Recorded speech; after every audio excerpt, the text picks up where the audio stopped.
Kimberly Woodard with Abbey Holiday Realtors. I've been selling real estate in the DFW area for over 22 years. And I'm sitting here with Jeff Jannasch, and he's with Town Square Financial, and he's been around for a while, 25 years. He's my senior.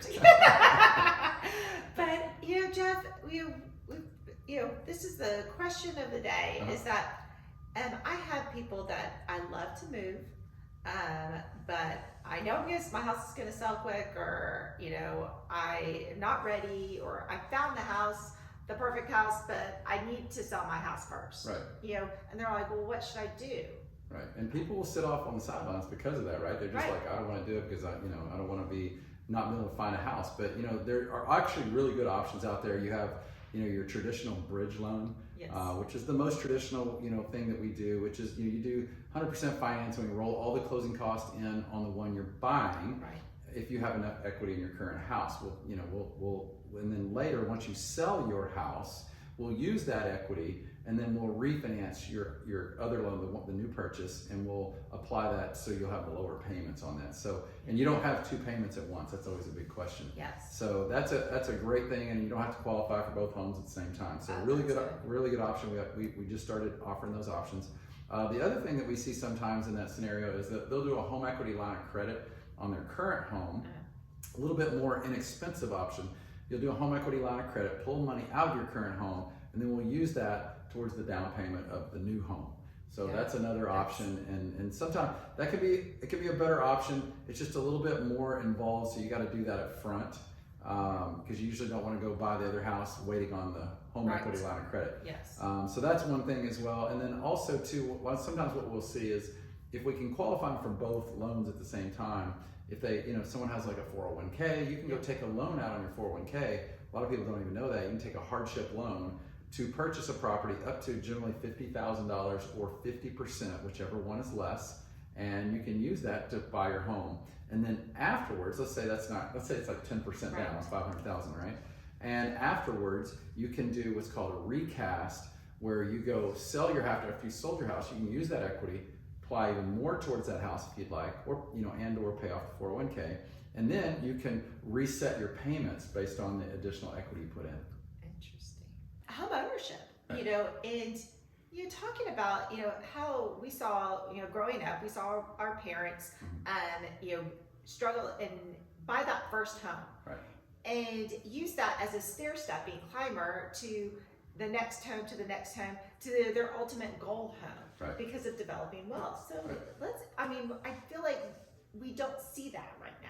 Right. It's the market's been so strange that people don't understand how it works from a long-term investment. And I think the thing that I would take away is what happened in 2020 and 2021, kind of toss that out the window and let's pretend that never happened, because that is not reality of your house appreciating 30% in 1 year. I mean, that is insanity. So it's a long-term investment. Your home think of it as a long-term investment. And that's what is, when you're buying your first home, you got to know that I'm going to go in, I got to get a starter home. I can put minimum down, 3, 5%, even 0% in certain areas. Yeah. So, there's a lot of different options to get in. Definitely. And I think that's where the, kind of the myth about it is that people think, oh gosh, I have to put 20% down. And if I don't have 20% down, then I need to just continue renting, which is not, real. And we kind of tossed this before, and I liked what you said, that using your building your home equity as like your savings account. Right. So you can think of that, and a lot of times people average that 5 to 7 years time span of living in a home, and yes, right now equity people have been building up quite a bit, a lot of equity because of the appreciation. But on a normal whatever we call normal these days, market and appreciation, they still were able to develop that wealth and be able to take that down payment or the equity and bring it into their down payment. Well, and that all came from a period of time. So if you're in a house for 5 years, let's just say, and you're you're doing it 4%, appreciation per year, which in a normal year, that's, 4 to 5%. That's 20% right there. Plus in that 5 years, part of your payment is going towards principal, which is also, a savings account. I call it, when you have a home, you have a savings account, you have an investment as well, because it's appreciating, which is your investment, and you have your savings account, which is part of the payment goes towards principal. So, and then in addition to that, you have your tax write-offs, that you get from your mortgage interest and your taxes, so there's a lot of advantages as a homeowner. So whenever people go, hey, I can't afford a mortgage, I'm just going to go rent, even though rents are up, they think they're comparing apples to apples to what they can afford. But if you're putting money back at all, any kind of savings, then you can afford it. You can afford more house than you can in rent, because you're putting money back and you're getting your tax advantage. So I think the thing that, to understand is, when people hear all those, putting 20% down, like we mentioned, you don't have to put 20% down, is how do people put 20% down? The way they do it is they get in their starter home, and then they build wealth through their starter home, right? They then at some point sell that home, they move up to the next home, and then they move up to the next home. And then that's how it works. I mean, it's a long-term game. It is. I'll use an example. I had a client that just closed. They sold their, more of a starter home. They were able to, it obviously appreciated quite a bit. And actually, they didn't use all their equity that they got out of that house. They put the 20% into it, and then they had extra because there were things that they wanted to do.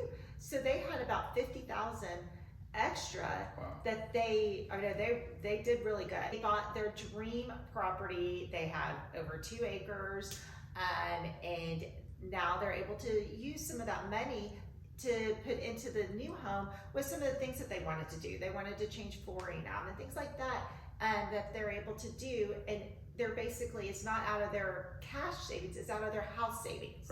Right. So, and I think the thing is that we're all in a comfort zone to what want to have in the bank, and then we're all in a comfort zone of what our monthly payments are. And you kind of have to look at it a little differently with a house, because it is a savings and an investment. So when you put your money in your house, it's not gone. It's just sitting in savings. It's appreciating on how much the value of the house is.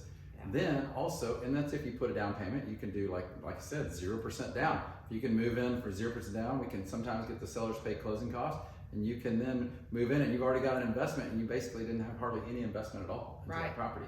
So that's one way to do it. And then and then once that house sells, let's say if you can stay in that house long enough, 5 years is kind of a magic number, I would say, right? It is. And once you've hit that 5-year point, now you've got a lot of flexibility on your next house. You put more money down, your payments are going to be lower. I mean, it's just such a big advantage. But you've just got to think bigger picture. And most people just think about the here and now, and I understand that. Because you still have to be, you got to live life, right? But at the same time, if you can get there in any way and get out of that comfort zone sometimes a little bit, that'll get you started, and then now you're building wealth. My takeaway would be you have to think long term with a house. And if you have that patience and that you get uncomfortable a little bit to do that, to get started, then you're going to be way ahead of all your friends. Definitely. I love that advice. And I think viewers should, take that in consideration and maybe reanalyze, look at what your rent is right now, which I know if you're renting in any of the hot areas, it's a lot. And then look at what, the houses, and look at those payments that you could, and you could be, sitting on now a great savings account. Oh my God. Like your story, $50,000. I mean, they didn't do anything. All they did was go buy real estate. It's amazing.